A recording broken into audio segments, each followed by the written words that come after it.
This is Tony Segro. Welcome to the episode. I call it Put a Lid on It, because we'll talk about various types of roofing, maybe what kind of stuff you might see on the roof or something you want to put on a model. Okay? And the first type I wanted to talk about is a regular flat roof. Okay? Now, flat roof, you can use various kinds of materials. You can use tar paper, which for that I use masking tape. I just cut 3/8" pieces, and that's sort of about 3 feet, and you just put that down on there and glue it down. Another thing you can use is sandpaper. This is 60 grit, but you probably use 100 grit also. What I did is I cut a piece of sandpaper just a little bit narrower than the roof itself. And what I can do there is then I cut strips of the mat board. This is a mat board roof, by the way. And I can just glue that on there, and that'll help hold the roofing in. Okay? And what kind of things you might find on a roof? Well, you could have an industrial roof where you're going to have various things like sprues, those pipes or whatever, like something like this that you might see on the rooftop. This thing here, I used to work at an electronics company. We used to get parts in, they were transistors, I guess, or whatever, and they were inside of these things. Well, heck, I turned around and looked at it. Well, that looks like a nice fan thing, so I can use that for a roof detail. So I got a bag of those from work that they gave me. So that's various things you can put on the roof. And if you're in an urban area, you might not have a park nearby, so you could also see trees and park and pathways and such like that on rooftops, in a city area. So that's various things about flat roofs.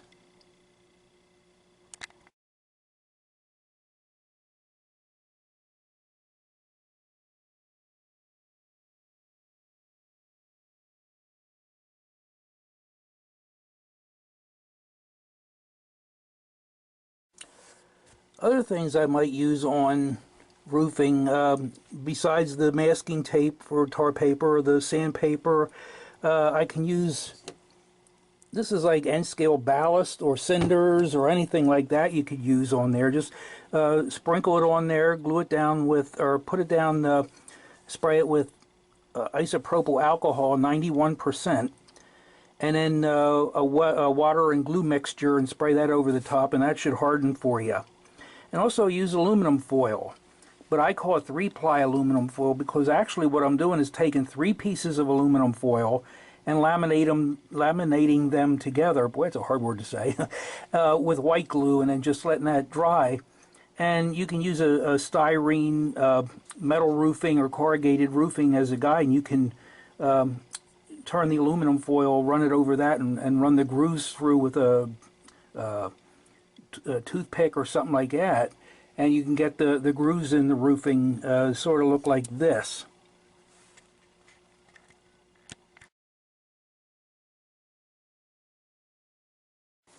The next type of roof is a peak roof, and those are just very simple roofs where they have 2 slopes, and you can crease the line down the middle. You can do that with cardboard or mat board, styrene, whatever. And usually there's a little bit of an overhang, so you want to make the pieces a little bit longer. Here's a sample of 2 different peak roofs coming together on a roof. So what I have here is footprints that I drew to represent if you're looking straight down at the peak roof. And this one really is sort of self-explanatory. You can make these fairly easy. Just, whatever size here you're making your wall, you could put wood bracing or something inside and then glue your rooftop to that.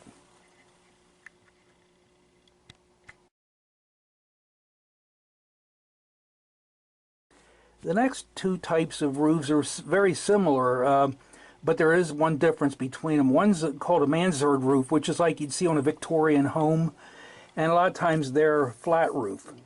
So they look something like this, and I have a short video coming up on how I actually built this. Okay, so stay tuned for that. And it has 4 different slopes to it, as you can see here. There's the slope on the left and right, and then I turn it this way, and there's also a slope on the left and right. So it's 4 different slopes. A gambrel roof is what you might think of as a barn roof. If you saw the side of a barn, how it has this steep roof, and then there's like not as steep piece over here, that would be what's called a gambrel roof.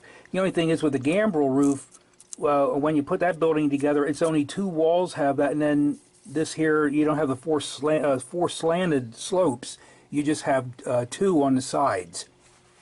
And I just drew what a footprint might look like for the gambrel roof. And over here is one for the Mansard roof. But stay tuned for the video that I did on how I did the Mansard roof.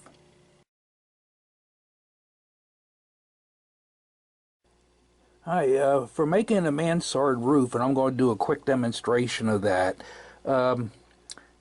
Basically what I use is, for the tools I'm going to use, I'll use an X-Acto knife. I use a metal machinist square, have white glue and a straight edge ruler, and I use a pen for doing my drawings and stuff like that. First thing I do is determine the base roof, okay, because a Mansard roof is going to be two flat roofs. Okay, here's one, and then there's a top roof for that. I determine how big I want my base roof to be, and I cut a hole in here in case I'd want to run lights at some point. Okay, that's optional. Once I determine that, I figure how far in from the edge do I want the roof to come up. Okay, so I just draw lines here that are fairly equidistant. I mean, it's the same distance here as it is over there. Then what I do is I cut these thin strips of mat board, okay, and here's one, and over here's one. What I'm going to do is I'll just glue those on to the very outside edges. Okay, the next thing I did then was those four strips. I glued those to the outside edge of that bottom roof, okay, and I just made sure that the long ones were on the outside. I'd measured the shorter ones to fit inside the outside strips, okay, and I just glued those in place. Next thing what I'll do is I had already determined how high the roof I'm going to make it, and this is going to be glued right here inside along this blue line that goes back and forth, and I have another one for the other side then. So I'll glue those in place next. Okay, I glued those two side pieces in place, alright, and the next thing I'm going to do is to put a piece of cardboard in between here. It's just going to be a square piece that'll be up here. I don't have to do the angled section in on there. And if you have a set of calipers handy, that gives you an accurate measure of the distance between here and here on the inside, and you can cut your cardboard or mat board that way. Now I use mat board. I mean, you can use styrene or other materials to build this Mansard roof if you'd like, but what I'll do is I'll cut two pieces and then I'll glue those in between. Okay, I glued those two end pieces in, the ones that are straight up and down. I measured them with the calipers and got a good accurate measurement of in between. I glued those on to the bottom roof. Okay. Next thing I'm going to do, and this part is going to be a little bit tricky. I know there's a lot of mathematical formulas involved if you ever heard the Pythagorean theorem, but to skip it out, all that, probably simpler just to we're going to take a piece of cardboard, thin cardboard, and we're going to measure we'll measure the distances from here, you know, for the four actual slopes to the roof. So that is probably best just to do that, you know, with a piece of cardboard rather than going through all kinds of formulas and stuff. Okay, what I did is I just cut a piece of cardboard that I know is bigger than the side of the wall that I'm going to be doing. And what I'm doing here is I cut it so that it would fit inside that lip roof there on the edge. Okay, I turn it around and I lean it back against the roof here on the top, and then I just make a mark, a line with my pen, and see where those blue lines, the short blue lines are. I'm going to cut from there down to the corner. Okay, and that'll give me a good template for that wall. But rather than go into theorems and Pythagorean equations and stuff to get the actual measurements, I just do it by eye. And I'll probably do all 4 walls just like that. Okay, I put the 2 side walls on, and before I put the end walls on, I just wanted you to see how they sort of come together. They're sort of sloped, those 2 long roofs, and the 2 interior roofs are also going to be sloped. And I had to make sure that everything looked flush in both directions, okay, so that one piece didn't stick out or anything. I did have to trim a little bit, like if you see there at the bottom of the one bracing piece, you can see a little gray there showing. I might have to trim that down a little bit, okay, so that the 2 end walls can go on pretty accurately. But other than that, then that should finish. I'll put the top roof on, and that'll go on pretty much like this. And it'll sit up on top, and I'll probably trim that down just a little bit because of the overhang. But that's the way I do the mansard roofs. Now here's a finished piece of the mansard roof that I was working on. One little thing about trim, trim is really great because if you're imperfect like I am, it sort of helps cover up a few flaws where, you know, things might be off by a 1/16 of an inch or something like that. So trim can be your best friend.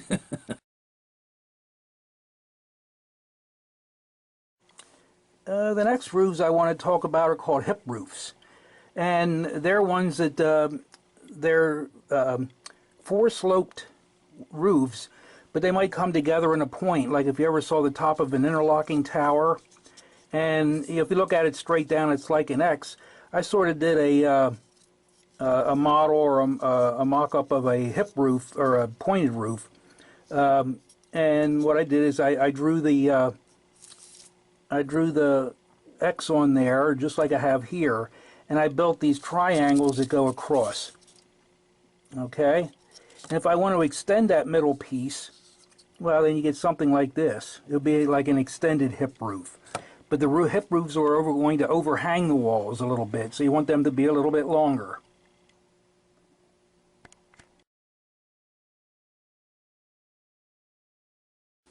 Okay, the next thing are dormers, or sometimes they call them gables or whatever. And you can use a whole window here. You have your slope for the roof. Okay, and these are going to be the same. They're mirror images of each other. This here overhang for the roof is going to be a little bit longer.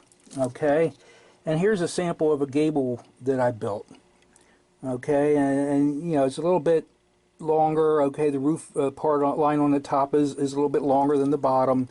They overhang on the sides, and they also overhang the front of the window and such. But I make them to the same angle as the same slope as the roof. Okay, and I put it on a piece of styrene. This is a styrene. I could do this with mat board, and I just, you know, could actually glue this right to the roof.